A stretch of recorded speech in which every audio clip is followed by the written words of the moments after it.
What are some of the top 5 frequently asked situational questions in a Scrum interview? And how can you answer them with examples? Remember, when it's a situational question, they expect you to illustrate this answer with a real life example. In this video, we are going to talk about 5 situational questions and how you can respond to them confidently with some examples. What are these 5 situational questions we are going to deal with today? Number 1, how do you handle a situation where the development team does not agree with the product owner prioritization of the backlog? That's number 1. Number 2 question we're going to deal with today: what would you do if a team member consistently failed to complete their assigned tasks during a sprint?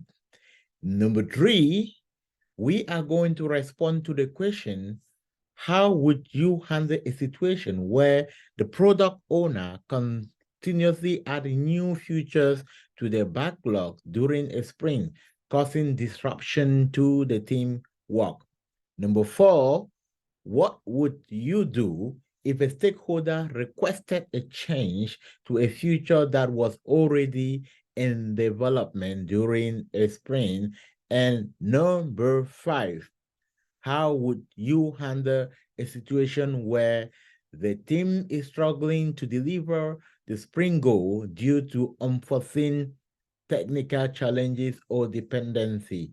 All right, so there is a lot to handle in today, but before we go ahead, welcome to the Scrum Chat Room with Dr. Francis Mbunya. If you're new here, hit the subscribe button because I am committed to bring you value that we draw you closer to your agile journey. For those who need help and want to close that gap in the market, we are opening up to get you in a real and practical environment where you don't just only do Q&A, but you have an opportunity to be part of a Scrum team and this build your confidence towards landing your first job as a Scrum Master.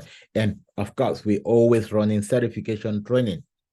Okay, without wasting much of your time, let's get into the business of today. The first question: how do you handle a situation where the development team does not agree with the product owner prioritization of the backlog? Okay, now responding to this question, it's in 2 dimensions. Number 1, they want you to understand, if you understand what prioritization is all about. And number 2, they want you to give a scenario on it. So the way I will respond to this question, thank you very much for this question. Now, in a situation where the development team doesn't agree with the product owner, I already see a discrepancy in collaboration. What happened in my environment is that we have a backlog refinement meeting where the backlog is continuously refined. Now, the product owner in my team has the sole content right and is the person collaborating with the customer and know exactly what the customer needs. So normally it's not a place of the development team to decide how the backlog will be prioritized. Now, the development team can collaborate with this. In a case where the development team in my organization is not clear about the prioritization, we bring up suggestion to the product owner, and the product owner can only adopt this suggestion if the customer agreed on it. Remember, Agile is a customer-centric approach, and we don't just go because of technicality, we also go because of how the customer wants us to deliver the increment.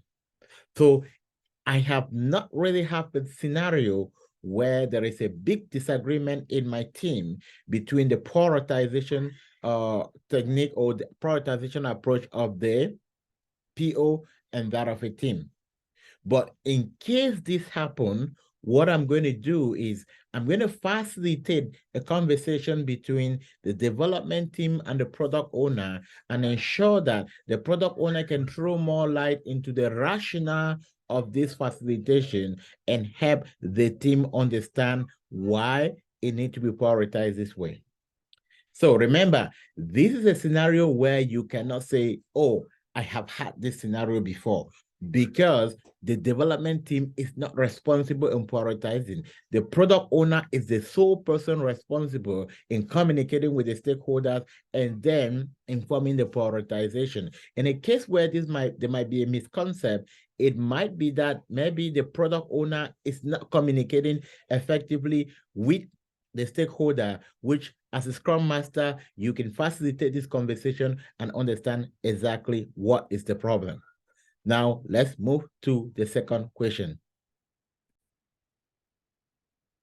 The second question says that, what would you do if a team member consistently fail to complete their assigned tasks during a sprint? All right. So, two ways to approach this question. Number one, you want to start by analyzing what might be the problem. And number two, you definitely want to give a scenario that you address when it happened, which I'm going to do in this question. So this is how I'm going to respond to this question. Thank you very much. If developers do not or consistently fail to complete the assigned tasks during the sprint, I am suggesting that there is something wrong with the developer. So I have had a scenario like this, and I noticed that one of my developer consistently wrote some stories over and over again. And I did a couple of one-on-one follow-up with them. And in my one-on-one, what I was trying to understand is what is holding them back from completing the work that they committed to. And in all of these cases, they consistently assured me that they are going to complete it. It's just about a couple of work to be done. But I noticed that despite the fact that they reassured me that there was no major problem and they are going to complete it, they keep rolling it over and over again. Now, and this was really affecting the way my team worked. So I escalated this problem to my Agile coach. My Agile coach had a one-on-one with a team member and also trying to find out what was the major problem. But it turns out that they did not really give any clear reason why they could not do that. So it was kind of really difficult to help this team member. But then it got to a point where we needed to escalate it to management because it was becoming toxic for the other members of the team.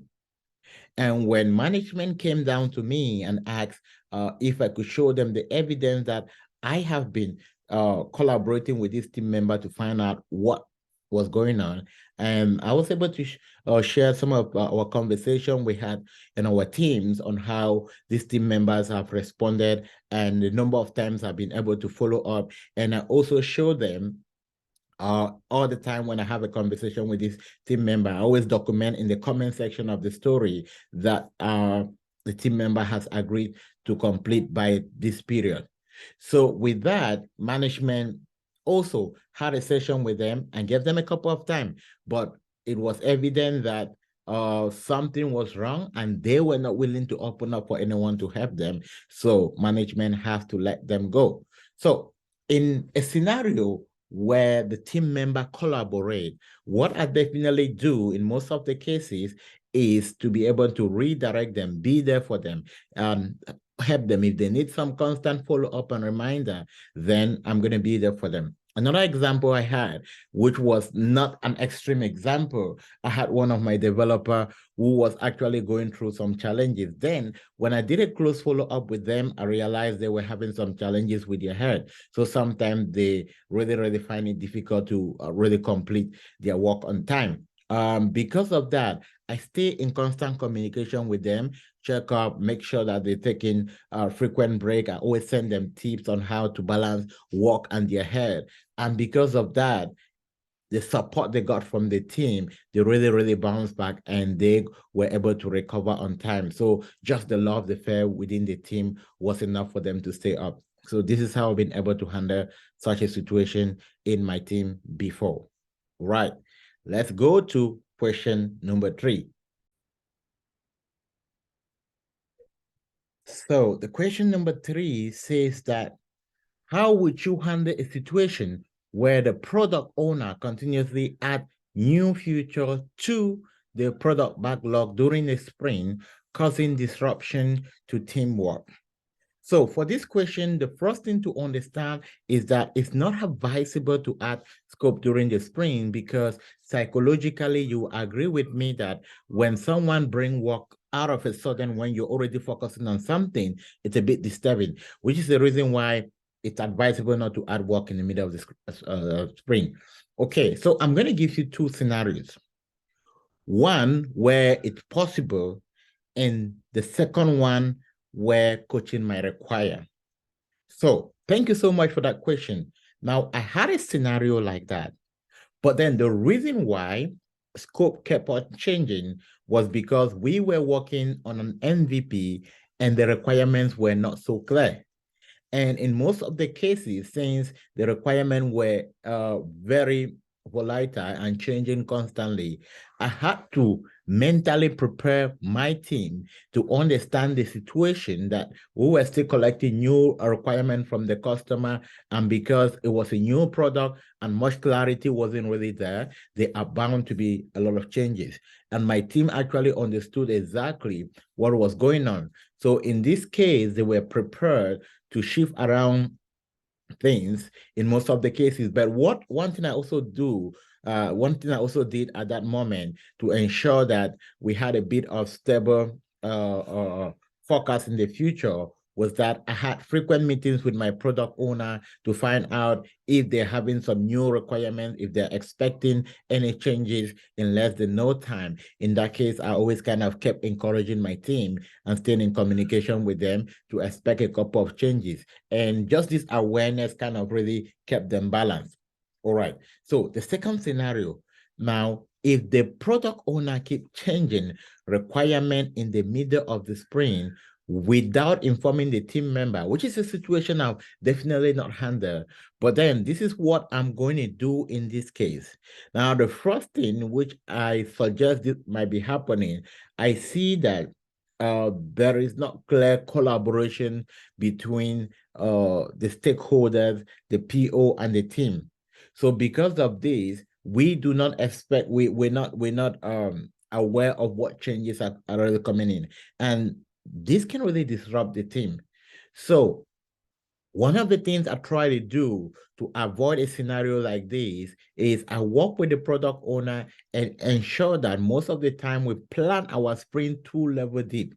And also I create an extra session with the PO just to have a conversation. Where can I help? Is there our backlog is intact? Is there any way I can step in and help? So just this mutual collaboration in most of the environment that I have worked have been able to really create a balance where we have not seen so many changes, we have not seen so many anti-patterns, just because I try as much as possible to use my communication ability to balance any challenges that might be coming our way.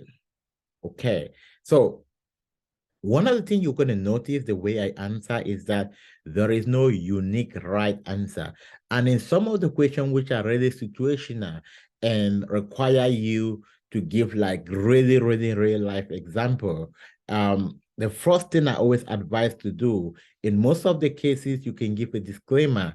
And the disclaimer would be like, oh, I've not really been in an environment with so much unforeseen changes like that. But this is what I would do in this case. And these are some of the causes of this scenario. So that approach definitely gets you to the right answer. Question number 4. What would you do if the stakeholder requested a change to a feature that was already in development during a sprint? All right. This is a very important scenario. I remember I was working on an MVP with my team, and we have already gone like halfway.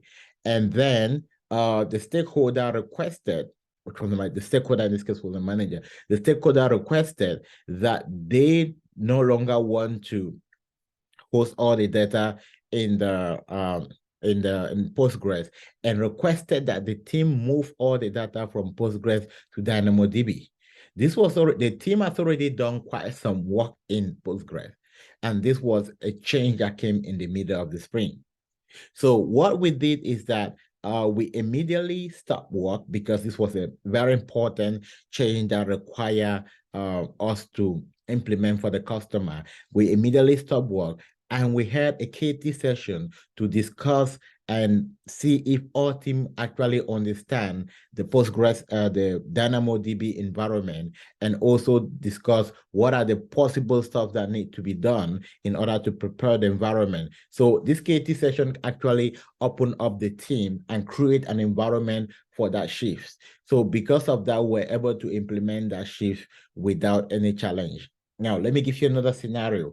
Let's say that you're working on a ray future. And let's say that, for instance, we work on a future that requires the bookmarking all the pages that were already in development. And in the middle of it, the stakeholder requested that we need to take out all the bookmark and replace all the bookmark that were there with the logo. Now, this is a change in the middle of the future. Now, what happened is that, number one, we take out that requirement, and also I seek to talk to the stakeholder on why do we need to do this change and how is it contributing to the business value, right? And when I spoke to the stakeholder, they told me, okay, the bookmark that were used there was already part of another project.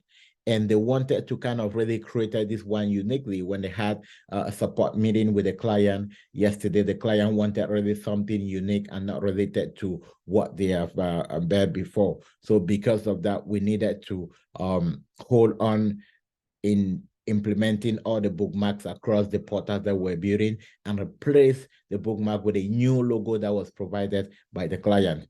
So because I understand why these changes was very important to the customer, I needed to work with my team, coach them on why this is important. And also, in most of the cases, what also happened is that I always reassure my team, especially when we have retrospective, on the concept of Agile, which is customer-centric, and prepare their mind that most of these changes are always going to come on board. But when they come on board and I know on time, I always get in a conversation with them so that they can implement that without any challenge. Right. So couple of stuff to note about this question. The first thing is that you educate or you seek to understand why is this change. And then if the change is important, yes, we are going to do it. What we simply do is that we reprioritize our backlog. If it's a change that is going to replace completely what we're working on, we do what? We do a complete swap. If it's a change that it's only like an add-on and we still need to work on what is going we're working on, and the change is a priority, we'll prioritize the backlog and then start working immediately on what actually came in. Now, in cases where there was this story in the to-do column, which we have not started, we can actually send those back to the backlog, right? Before we continue with this one. But if the team was already working on different items, I will not definitely have them send them to the backlog because they need to take credit of what they were already working on. I will leave them there, just reprioritize them, and then you pick up with the new work. Okay, and the last question number 5 says that, how would you handle a situation where the team is struggling to deliver the sprint goal due to unforeseen technical challenges or dependency? All right, so I'm going to talk about dependency first. Now, when we talk about dependency, what this means is that there is something that is holding the team back, right? Now, If it's within the same team, it's more about prioritization, right? It's more about it's more of a blocker. Okay. When it's external, it's more of a dependency. All right. Let me give you an example of a dependency. When you work with a support team, this is a key example. Support teams are shared services in most of the Agile team. Support teams are like DevOps engineers, like a security team, like a system teams or so. So we had a scenario where the support team which was specifically was the work of the DevOps engineer, had to deploy an environment that enabled my team to work because my team was working on a very highly sensitive issue that needed some security check to be done before they could proceed. So my the DevOps engineer that was in charge and collaborating with my team needed to deploy give all developer access to Snyk. Now, Snyk it's an application that can be used for a security check or so. But then the DevOps engineer was swarmed with work because other project had to go on releases and they were really swarmed with work on that project. So when we reached out to the DevOps engineer and requested for that access, the DevOps engineer had about 96 tickets on their list. So because of that, they could not get to us within the next 2 sprints. But then we kind of prioritize the backlog and then kind of see that this is going to take us a very long time. So escalated to my manager, explain the situation to my manager. And because we also needed to do our own release and do MVP presentation to our customer, the manager also went ahead and escalated it up. And a DevOps engineer was deployed from another branch to specifically come in and support our team to ensure that all the developers have access to Snyk and were able to complete the story on time. All right, so the other scenario I had about a dependency that actually slowed down my team, I had 2 team members that were working from India. And then they were unable to connect to the VPN of the company, and because of that, there were certain applications that they could not have access to because they did not have secure connection. So what I did is that I escalated this to my manager. I actually slowed down our work for about a sprint because most of these developers now could not work on security ticket or ticket that require any security access. So I escalated this to my manager. My manager immediately contacted the collaborating headquarters in India, and they had new laptop sent to these team members. Within 1 week, they were able to get it and reset it. And it actually slowed down our work, but because of that intervention, it got us very close to completing the work. So in a nutshell, the way I handle dependency is about strictly communicating, documenting, and following them up and make sure that they are addressed on a timely manner so it doesn't limit our work. All right, so those were 5 situational questions.